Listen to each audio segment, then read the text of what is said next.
Good evening. There are more reports tonight of GTA travelers falling violently ill after staying at a Mexican resort. Tonight, some allege the resort tried to get them to sign non-disclosure agreements in exchange for medical care. CTV John Woodward has been speaking to those involved and joins us live with more. And John, you've had several people come forward since your reporting on this last night. Yeah, yesterday we reported just a few dozen people affected. Now we can say it looked like the numbers are in the hundreds of Canadians stricken ill coming back from a Cancun vacation, some of them getting sick as they return to Canada. Several fire trucks and ambulances lined up at Pearson Airport's Terminal 3 Thursday night called for 7 patients sick on a WestJet flight back from Cancun. No one went to hospital that night, but it may not be the only case. You're cramping, throwing up, your eyeballs feel like they're ripping out of your head. It's the worst feeling. I mean, I'll be honest with you, we've had COVID. This was worse than COVID for us. Neil Matheson was on a flight back from Cancun the day before. He says he passed out on the WestJet flight home, his 19-month-old son now undergoing tests. For me, I'm an adult. We could handle with kids and stuff. You messing with my kids, I don't like that stuff. He and his family stayed at the Royalton Splash Riviera, a common thread among many vacationers who reached out to CTV News after our first story about many people in that hotel getting sick with norovirus or E. coli, several so serious they were hospitalized. This is a terrifying experience. Christina Wishlow's family went in December. She says they got sick too, and in a dispute with the hotel following that, she was presented with a contract that says she shall not directly or indirectly disclose the incident or any other perceived negative experience relating to the incident to anyone in any way, saying it is the intention of the parties to avoid and prevent publicity. The payment, 20,000 Marriott Bonvoy points, or about 200 Canadian dollars. Clearly, they're not trying to fix the problem. They're just trying to hide it. Matheson said he was presented with a similar contract in exchange for a free doctor's visit that would have otherwise cost them $900. He didn't sign it. We're humans. We have kids, families, and lives. And, you're trying to silence what's going on here. No Canadian court would uphold a contract like that, says this tourism professor. You need a doctor. Sign this NDA before you can go to the doctor. That's never going to be enforceable. No one from WestJet, Royalton Splash Cancun, or the Marriott hotel chain returned our emails, but hotel guests say they'll talk about what happened, contract or not. We did check in with Peel Public Health, who says there's no risk to the broader Canadian public about this, and they're saying that travelers should try and employ measures like hygiene, washing your hands, and avoiding contaminated food or water if you can. And the most serious tests that have come back for the travelers that we've talked to have been E. coli, which is often spread through food and water. Reporting live, I'm John Woodward. Back to you. Thank you, John. Next is some major developments south of the border. For more than a year now, the Trump administration has used tariffs as a tool against Canada and the world to raise revenue. But in a closely watched ruling this morning, the U.S. Supreme Court said Trump was overstepping his authority by putting some of those trade barriers in place. CTV's Abigail Beeman is following the story. I'm ashamed of certain members of the court, absolutely ashamed. The American president says he's deeply disappointed in the U.S. Supreme Court decision striking down so-called IEEPA or fentanyl tariffs. He then, as many predicted, announced new ones. Today I will sign an order to impose a 10% global tariff under Section 122, over and above our normal tariffs already being charged. And we're also initiating several Section 301 and other investigations to protect our country. President Trump has famously said his favorite word is tariff. And so I don't think they're going to simply walk away. IEEPA tariffs collected an estimated $240 billion. The Supreme Court decision did not address refunds, while one dissenting opinion noted handling them would be a mess. Unraveling that and securing refunds is going to be messy, but that's certainly going to be a key issue that Canadian businesses are going to be focused on. While steel and aluminum, automotive and lumber tariffs remain in place. Yet the vast majority of Canadian goods were exempt from IEEPA tariffs anyway due to CUSMA, the free trade deal that's up for review. With these midterms, with a shifting political climate in the United States, with the inability of Congress to just follow him at a command, all of those things add up to a situation where I think it is more likely that he's actually going to engage on CUSMA than attempt to burn it to the ground. The lead minister on the Canada-U.S. file said in a statement the court decision reinforces Canada's position that IEEPA tariffs are unjustified, but, quote, critical work lies ahead to fight for businesses still impacted by tariffs on steel, aluminum, and autos. Abigail Beeman, CTV News, Ottawa. Premier Doug Ford offered his thoughts on the decision, posting today's U.S. Supreme Court decision is another important victory in the fight against President Trump's tariffs, but the battle isn't over yet. I won't stop fighting until every last tariff against Canada is dropped so we can grow our economies and create jobs on both sides of the border. Later in the newscast, we'll have more Canadian reaction to today's Supreme Court decision from some of the industries that have been hit hard by U.S. tariffs. And we have more news in a moment, but first a look at the forecast. There's a live shot of the city. Looks like the wet weather is continuing tonight. And with that, of course, there are concerns, especially with pooling and wet roads. Lindsay Morrison has a look at the current conditions. Lindsay. Yeah, Nathan, in addition to the falling rain, we've had melting snow out there, so there's a lot more water. And now we are adding some flurries into the mix. Some light snow happening around Stouffville, the north end of Durham region, and pushing into the west end of the GTA. We're seeing a changeover from some showers to some flurries in places like Hamilton, Burlington, even Oakville. There's the heavy snow that's falling east of Georgian Bay and into the Ottawa Valley. We've also got some snow back toward London, Ontario as well.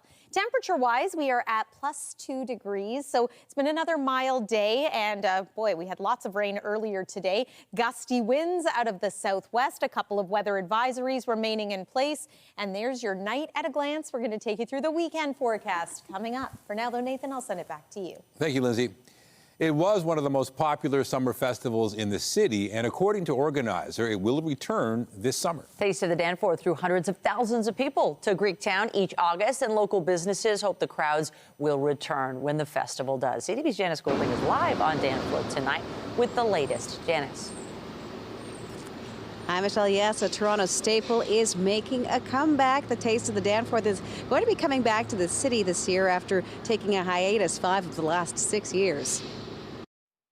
They see the white and the blue, and they feel like they are in Greece. Simon Leptokaridis has owned Greek restaurants for 30 years. I felt many times like the unofficial ambassador of Greek food. And 10 months ago, he opened Salonika, his first restaurant on the Danforth, a restaurant he hopes to introduce to Torontonians this summer at the Taste of the Danforth. Because it promotes Greek culture, Greek food, and that's why we are here. Toronto's largest and oldest food festival has only been held once since the COVID-19 pandemic due to gathering restrictions and funding issues, but we couldn't be more excited that Tony and the Greektown businesses are planning to bring back Taste of Danforth. No more rumblings. Taste of the Danforth is back for 2026.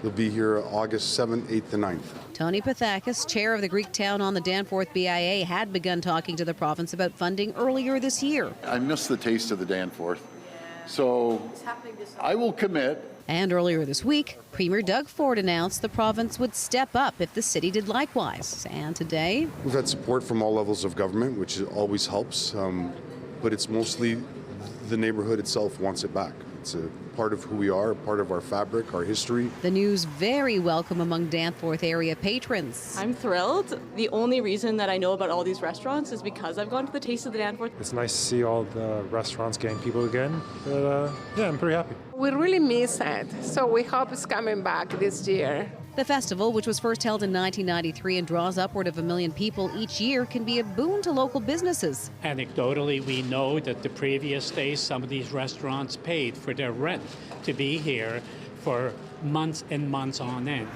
Simon Leptokaridis says he certainly hopes to gain some repeat customers. 1 million plus people coming in 3 days. And of course, these people that are going to come back. A newcomer on the Danforth, excited about the return of an old tradition. Again, the Taste of the Danforth is expected to make its return between August the 7th and August the 9th. Reporting live, I'm Janice Golding. Now back to Nathan and Michelle. Thank you, Janice. Still to come tonight, going for gold. Canada's Olympic men's hockey team is in the gold medal game, but for the second game in a row, it was a tough fight. We'll have reaction from fans and a look ahead to Sunday's game. But first, an elderly woman has died following a house fire in Newmarket. Crews were called to the scene on Kirby Crescent near Bathurst and Davis Drive shortly after 6:30 this morning. They found the woman in the home and rushed her to hospital, where she later died. 2 men suffered non-life-threatening injuries. The cause of the fire hasn't been determined, and the fire marshal's been called in to investigate. And on the roads, a 36-year-old man is dead following a crash on the 401. A pickup truck collided with the barrier which separates the express and collector lanes on the eastbound 401 around 6 this morning. The eastbound 401 express lanes were closed for several hours at Winston Churchill for the investigation. The search is on for a suspect in connection with a hit and run in Markham. This happened at Denison and Featherstone Avenue. York Regional Police say a 19-year-old woman was crossing the street when she was struck. Police say she was carried on the windshield of the car for several meters. She is now listed in stable but critical condition with life-altering injuries. When we arrived on scene, we located various items belonging to our victim strewn across Denison Street to about Cuba Way, which is 50 meters down the way, and the victim in the roadway. A video canvas of the area at the time showed that the victim had just left a vehicle or a bus at this intersection and was making her way northbound across the intersection towards Denison, when this vehicle that was waiting to turn left had gone through the light with the traffic light and struck her while she was in the crosswalk with the right-of-way. The driver fled the scene in a blue Honda Civic. The vehicle will have obvious windshield damage. Anyone with information is asked to contact police. Cross-examination continued today for one of the complainants in the sexual assault trial of billionaire businessman Frank Stronach. A defense lawyer for Stronach accused the woman of lying about what she remembers from the evening of a sexual encounter with him in the 1980s. Leora Shemesh alleged the complainant, who's the fourth to testify, is falsely claiming to have memory gaps because she's embarrassed. The woman rejected the suggestion. Also today, the judge said the Crown prosecutor should reflect on why she didn't intervene when the woman lied on the stand about pretrial conversations they had. The 93-year-old billionaire has pleaded not guilty to 12 charges linked to 7 complainants. A judge has denied bail for an alleged money launderer linked to former Canadian Olympian Ryan Wedding. 37-year-old Roland Sokolovsky was denied bail in a Toronto courtroom as he fights extradition to the United States. Prosecutors say he helped funnel hundreds of millions in assets across borders for an international drug smuggling ring allegedly run by Wedding. The court found keeping him behind bars was necessary, citing concerns he could flee if released. Toronto police are urging the public to stay off the ice along the city's waterfront. Going out onto the ice, there's no plan. There's no safety equipment. These people aren't wearing life jackets. Normally, when we do our ice rescue training, when we go through, we send the officers out that are training for the first time, going through to trust our equipment. We're wearing survival dry suits, life jackets. So when we go through, we're buoyant when we hit the water. If you don't have that stuff on, usually you go through fast. And sometimes with the flow in this harbor, and that's what the danger is in this specific water behind me, there's always flows. You can just not even catch a piece of ice, and you can go straight down to the bottom and underneath the ice and gone. Police say they've received roughly 10 calls a day about people walking on the ice, including people with children and strollers. Police say 3 people have gone through the ice in the past couple of weeks, all of whom were rescued. Officials say if you see a person or animal that's fallen through the ice, you should use items that allow you to reach them without walking onto the ice. There are a few subway service changes to keep in mind as we head into the weekend. Track work on Line 2 means service will end at 11:49 tonight between St. George and Keele stations. Shuttle buses will operate, but they won't be running during a single-day closure on Line 1 tomorrow. Station maintenance will be taking place between St. George and St. Andrew. Riders will be able to take the other side of the Line 1 on surface routes rather. Then on Sunday, Line 4 service will be replaced by shuttle buses for planned signal work. As the Milano Cortina Olympics enter their final stretch, Team Canada claimed 2 more medals today. Canadian speed skaters Valerie Malte won the bronze in the women's 1,500-meter long track final. It's her 3rd at these Winter Games after another bronze in the 3,000 and a gold in the team pursuit. She's got one more shot at the podium in tomorrow's mass start event. Then Canada's Brendan McKay was able to pull into third place on his final run in the men's free ski halfpipe, giving him a bronze in the event. Fans across the GTA came together to watch the men's hockey semifinal match between Finland and Canada. CTV's Beth McDonnell was at Cafe Diplomatico in Little Italy for the game-winning action. Over bacon and eggs, fans gathered with friends and family to watch the Canadian men's hockey team battle it out for a spot in the final gold medal game. But not everyone was ready for Finland to put up such a fight. It was scary. I think it felt like they were barely playing and maybe missing Sydney. Canada's captain Sidney Crosby was out of the game due to an injury, and until the middle of the second period, the Finns dominated the Canadians 2-0 before Team Canada managed to get on the board, bringing a little relief. They're doing it. They're pouring it on. They have no choice, and we got the players. So I know it's 2-1, but we can do it. Well, after the women lost yesterday, I don't know how much more I can take. We got to win. Then in the third period, there was magic. Canada tied the game 2-2 before Nathan McKinnon scored with just over 30 seconds left on the clock, putting Canada in the lead 3-2. Unreal. I hope we can hang on here. 30 seconds left. We'll see how it goes. And with barely any time left, the big win became reality, making fans proud. It was tense. It was very exciting, though. It's a good game. Go, Canada, go. Gold all the way. Beth McDonnell, CTV News. And as people from coast to coast to coast prepare to cheer on Team Canada, Premier Doug Ford says bars and restaurants across the province will be permitted to start serving alcohol at 6 a.m. on Sunday. Some municipalities like Toronto and Hamilton have already changed their local rules to permit those earlier sales. As supporters of Alberta separatism try to get that question on a future ballot, Premier Danielle Smith has announced a referendum on a number of other hot-button issues. I want you to know how confident I am in the judgment of Albertans on these and other delicate issues. Although there are some politicians and commentators that fear direct democracy, such as referendums, I do not. I trust the judgment of Albertans. 9 questions will be asked in the planned referendum, including whether to cut off newcomers from social services if they don't fall under Alberta-approved immigration status. The question doesn't define what that term means. Others ask whether Alberta should open negotiations with the rest of Canada to abolish the Senate and to give provinces the power to appoint Superior Court judges. Alberta's opposition NDP say Premier Smith is using immigration as a political distraction ahead of delivering a budget with a multi-billion-dollar deficit. We have direct democracy, and it's called a general election. Call it. Let Albertans judge her performance and the last 6 years under the UCP. It's all a massive distraction from the real things Albertans expect their government to deliver. Smith blamed the projected budget deficits on falling oil prices and what she called out-of-control immigration. She says Alberta's population has grown by nearly 600,000 people in 5 years, putting pressure on schools, hospitals, and other public services. Foreign Affairs Minister Anita Anand says the final flights operated by Canadian Airlines have left Cuba.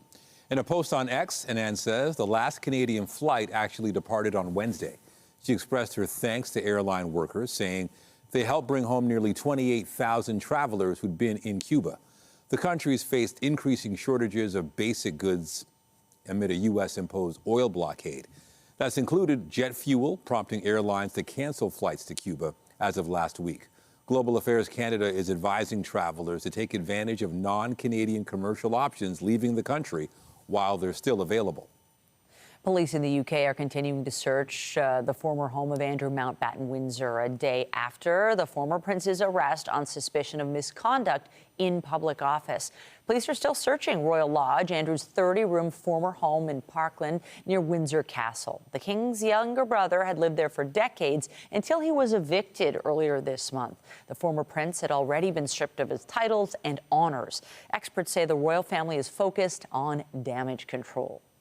We've got the royal family out on manoeuvres. They were out yesterday. The Queen had an engagement. Princess Anne had an engagement at a prison. I'm sure the irony is not lost on everybody about that, visiting a prison while her brother was under arrest. You saw King Charles III at Fashion Week yesterday. More senior royals will be out on engagements today. They are firmly sticking with the keep calm and carry on mantra. The King said as much in his statement yesterday, that they wanted to carry on doing the good work and doing their acts of service, and that's how they are getting on with things.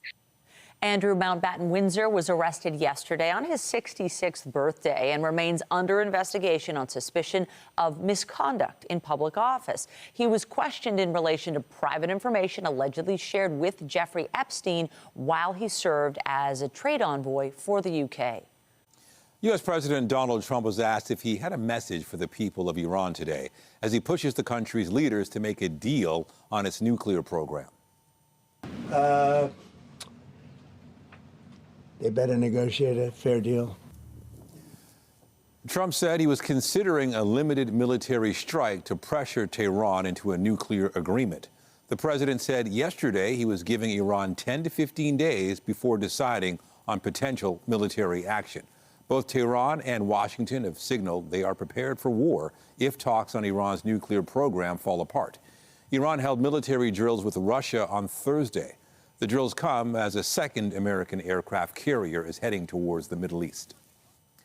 Well, is there life on other galaxies? U.S. President Donald Trump has ordered the Pentagon and other government agencies to release files related to UFOs and alien life. It comes after former U.S. President Barack Obama weighed in on the subject of aliens. Here's CTV's John Venivalle-Rao. My gosh. American Navy pilots have spotted them. Strange objects flying in unusual ways.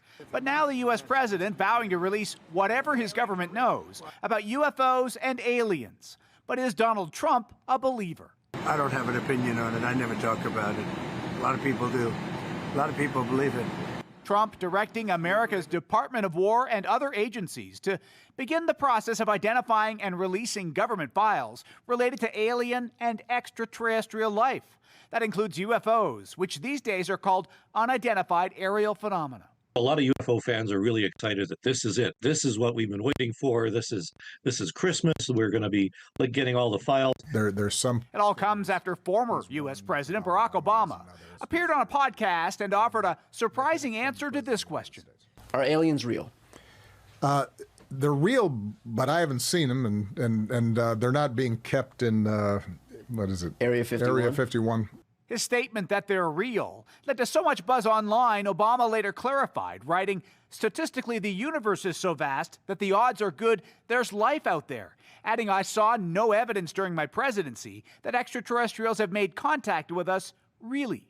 Still, Trump accused Obama of revealing classified information. In 2024, the U.S. Pentagon said there was no evidence alien life had ever been encountered, but added there were sightings that needed further investigation. Still, of Trump's latest directive, some think he's just using it to deflect attention. Some people had said already that this was going to be a distraction from some other files that he doesn't want to release. So maybe we'll get something, but I'm not holding my breath quite yet. Meanwhile, Trump did not set any kind of a deadline for the release of information. John Venivalle-Rao, CTV News, Toronto.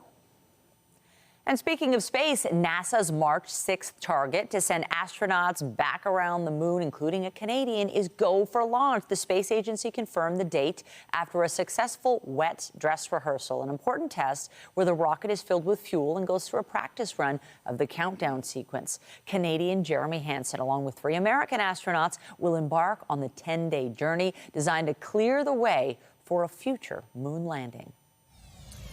Coming up, brewing up plans to help keep Ontarians safe. Labatt becomes the first private sector company to partner with the province to donate supplies and resources in case of an emergency.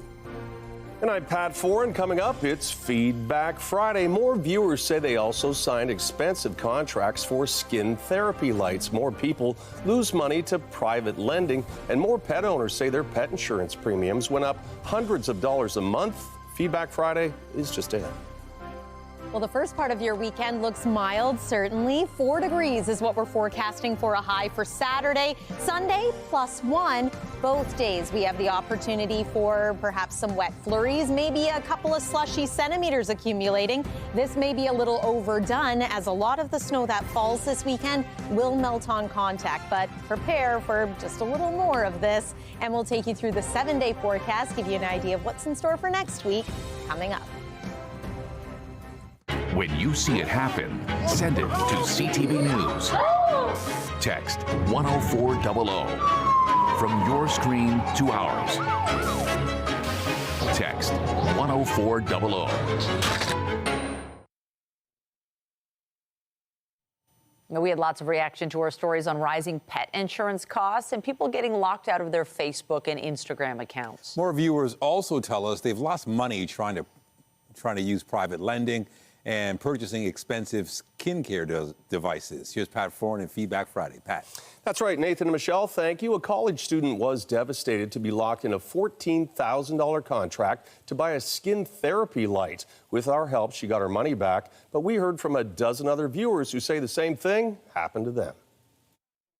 Meredith was walking through a mall when she was offered free skincare samples. After she had a skincare analysis, she was convinced to buy a therapy light for $14,000. It was only after she got home that she realized what she'd done. I feel scared because I don't have that money.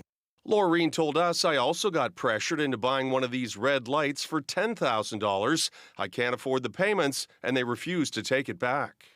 Deanna Johnson found out about private lending through social media. She took out a line of credit for $150,000 and found a company to loan out the funds. At first, she received monthly interest payments, but then they stopped, and she's worried her money is gone for good.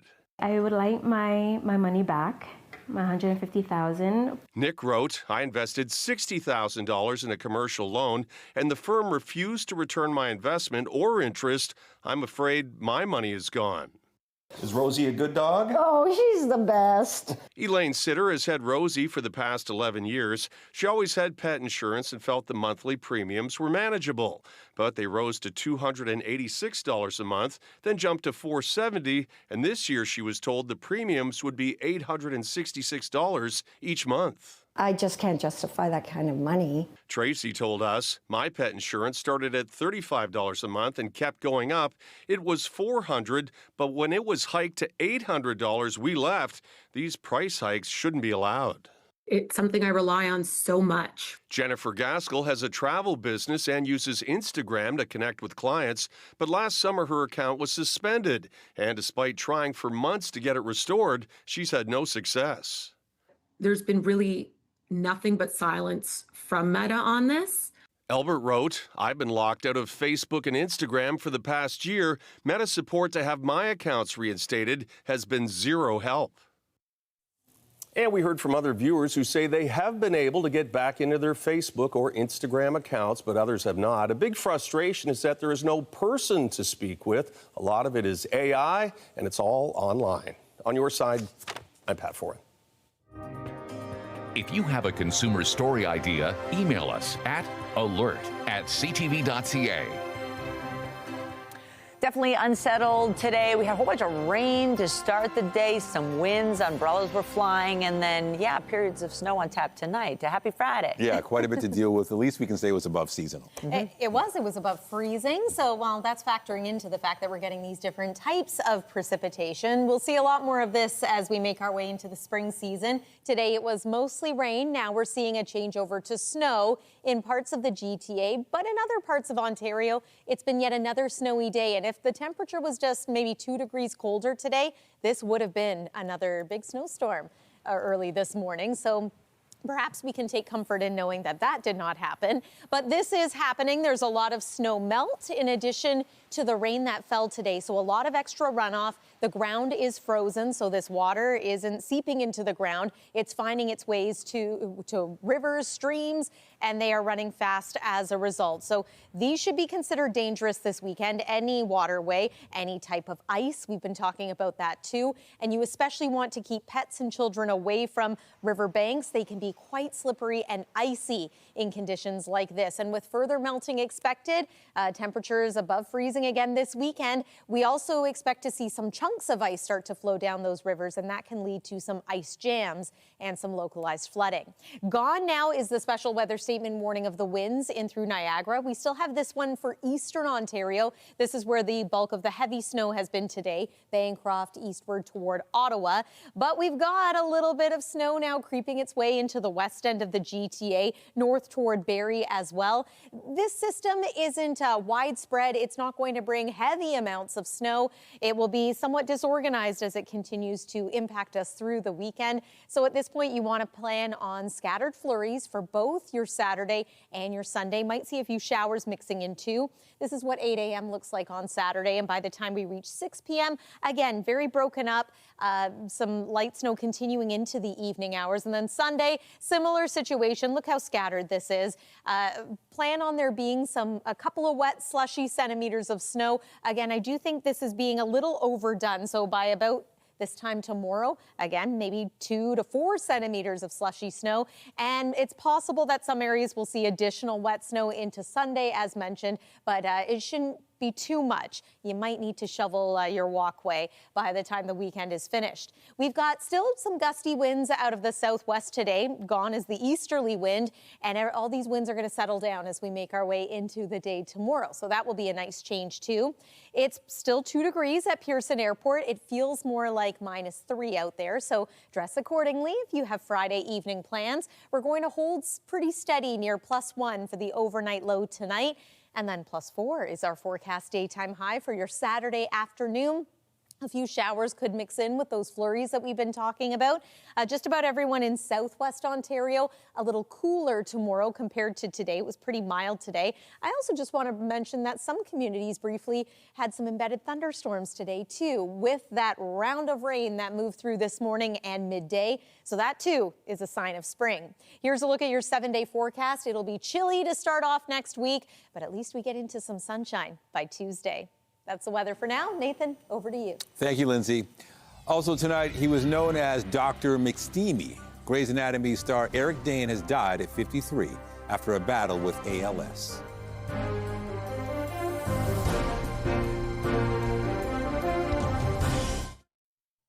It's been more than a year since the Ford government launched a new effort aimed at getting Ontarians involved in the response to emergency situations. It's called Ontario Core, and now Labatt has become the first private sector company to sign on. Emergency Preparedness and Response Minister Jill Dunlop stopped by the brewery in London today to formalize the arrangement. She says it could see Labatt offer up use of their facilities, trucks, drivers, cardboard boxes, as well as pallets and refrigeration facilities when the province is in need of those during a crisis. Having individuals volunteer is amazing. We want to continue to build that up and help train people. But when you look at private companies and associations who want to sign on and want to help out, they have those assets that are available to our needs. John Kinder Labatt, our founder, started this tradition of giving back to the community in London when there was a famine in the late 1800s and gave 1,000 pounds of flour. So we've continued that tradition.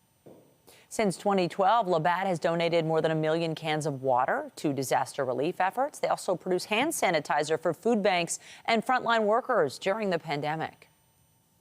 Canada has a new top doctor. Dr. Joss Reimer replaces Dr. Theresa Tam as Canada's chief public health officer. Dr. Tam became a household name across the country during the COVID-19 pandemic and retired in June. Reimer was chief medical officer for the Winnipeg Health Authority and was also a former president of the Canadian Medical Association. She'll step into the role in April. Family, friends, fans, and colleagues are mourning the death of screen star Eric Dane at the age of 53.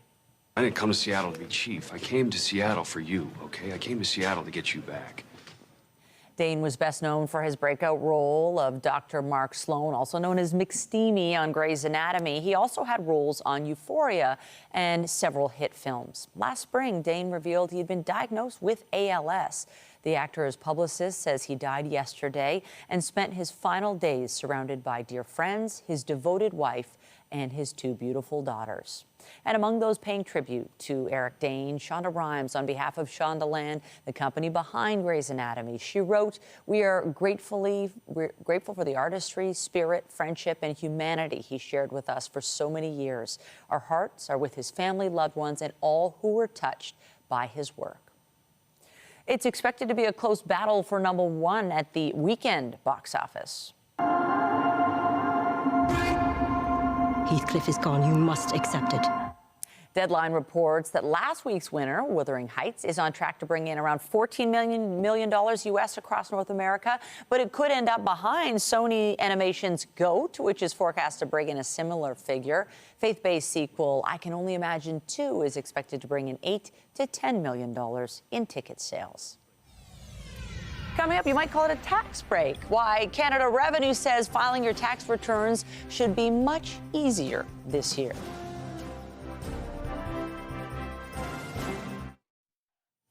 Stocks rose and bonds held losses as markets reacted to the Supreme Court striking down Donald Trump's global tariffs. B&M Bloomberg's Lindsay Biscaya has more.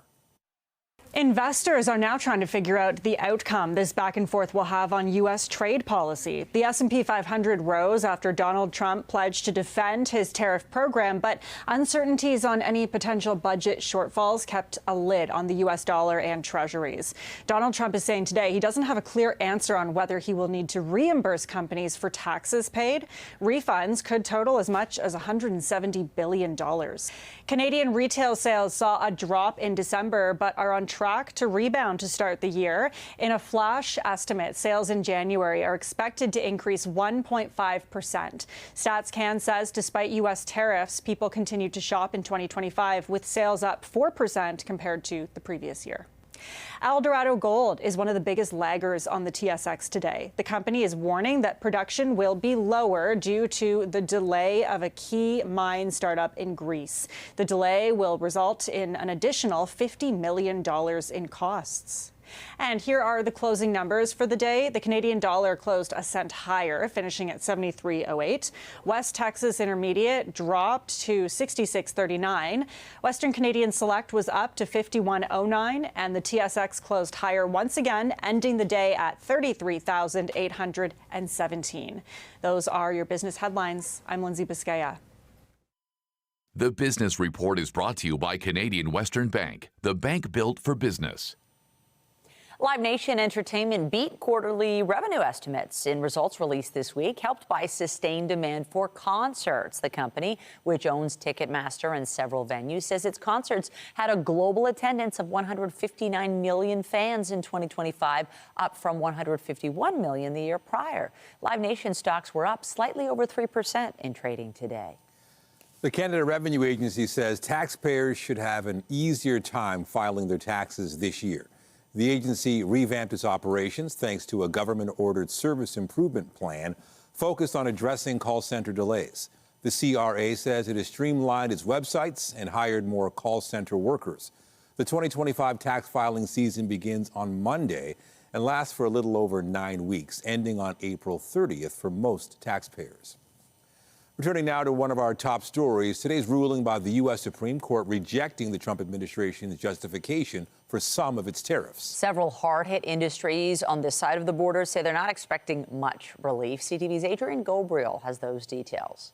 Sitting idle, Canada's auto assembly industry knows full well the toll of President Donald Trump's trade tactics, as does the country's steel and aluminum sectors, railroaded by punishing tariffs.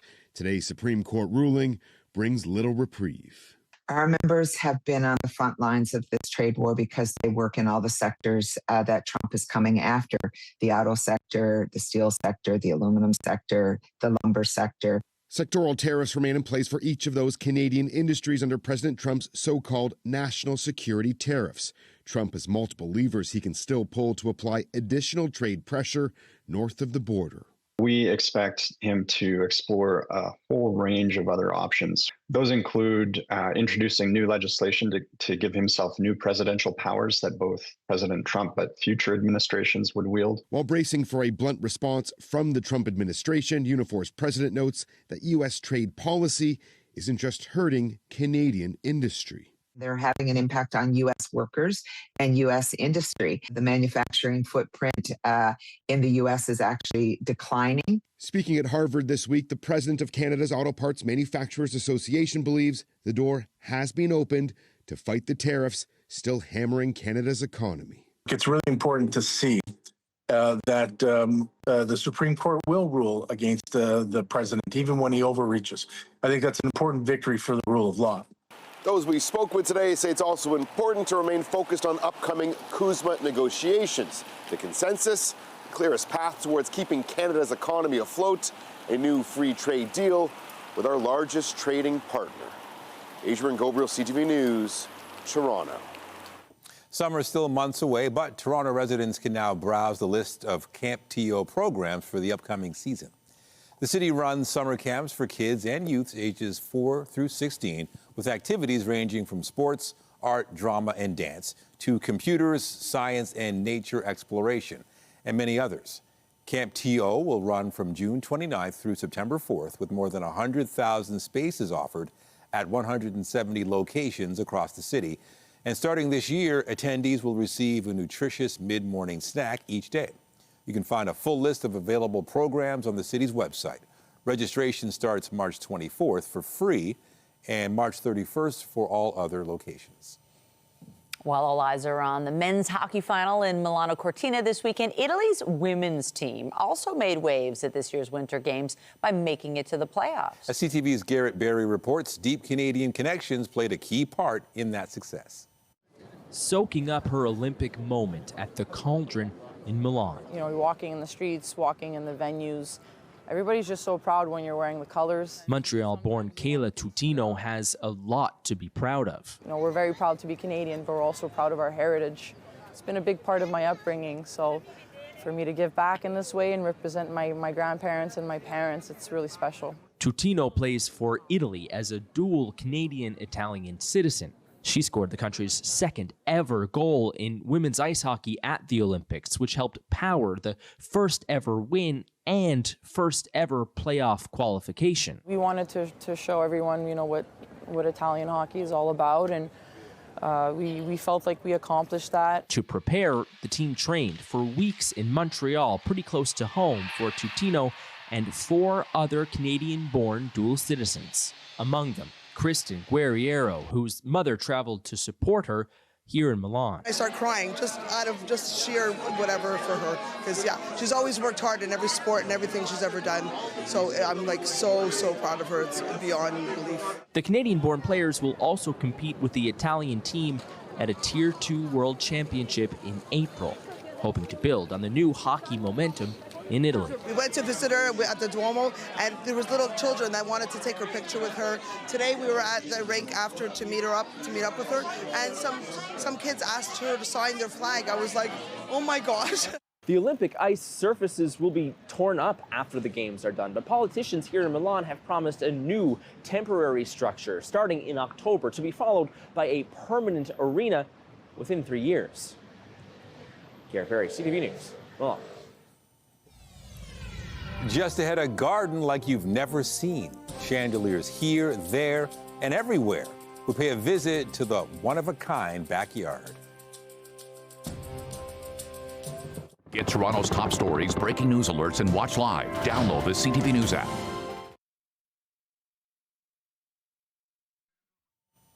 Finally tonight, it may not be gardening season here, but on the West Coast, one woman is planting a garden that is turning heads. Or at least getting people to look up. CTV's Adam Sawatsky explains. You're going to come into my garden. While other gardeners are welcoming flowers growing from the ground, And it's a chandelier garden. Joanna Young is appreciating what's perennially blossoming from above. I just love chandeliers. Joanna planted her first chandelier years ago during a home renovation. I collect them all the time now. Now that they are a casualty of so many other people's redecorating. And then they'll sell them for cheap because they think, they're ugly. Well, some may say they're out of style. Once they're displayed out of doors, But once they get into the garden, they're gorgeous. there's no watering required, no weeding needed, and no matter the season, Joanna says, blooming's guaranteed. Little ones and big ones and strange ones. There's the one that a bear broke after wandering into their backyard, another one that a hummingbird raised her babies in, and these ones that require adjustments on the windiest of days. Because the tree will come down and hit the bottom. But the wind, Joanna says, is always welcome. When the trees dance, all the chandeliers move. And they make a music together that if the sun is shining just right, See how the prisms all make little fairies? seems to attract colorful creatures to dance along with them. When my granddaughters were little, they used to chase the fairies. And in this time, when so many of us choose to escape into our screens, Joanna has found that by getting out into her chandelier garden, It's just like a real magical place to be. you don't need to connect to electricity to illuminate your imagination. Adam Sawatsky, CTV News, Souk. We have to visit. Do you think she likes that song Chandelier by Sia? I bet She should. She should play that in the background. I know. Well, it's not looking like any kind of garden outside. And it's getting a bit tricky depending on where you are on the roads. Yeah, that looked lovely. I think we would all like to visit that chandelier garden. Looks like a completely different season compared to here. Depending on where you are in southern Ontario, you either have some rain showers outside your window. Maybe you have some snow. There is still this special weather statement in place for eastern Ontario, but it's gradually coming to an end. Here's a look at what's happening. You can probably make out the rotation of this low. And as these flurries swirl around, we might see them continue into the night tonight, into tomorrow morning. This is what we're waking up to. Again, a slushy couple of centimeters could accumulate through the day tomorrow, but our forecast daytime high is +4. So at least it's a mild day and 1 degree for your Sunday. Michelle and Nathan. Thank you, Lindsay. That's it for us, but be sure to join Marcia McMillan tonight at 11 for CTV National News, followed by Zoraida Allman with our next local newscast at 11:30. Meantime, our coverage continues anytime on CP24 and at ctvnewstoronto.ca. For Lindsay Morrison and the whole team here at CTV News, thanks for watching and have a wonderful weekend.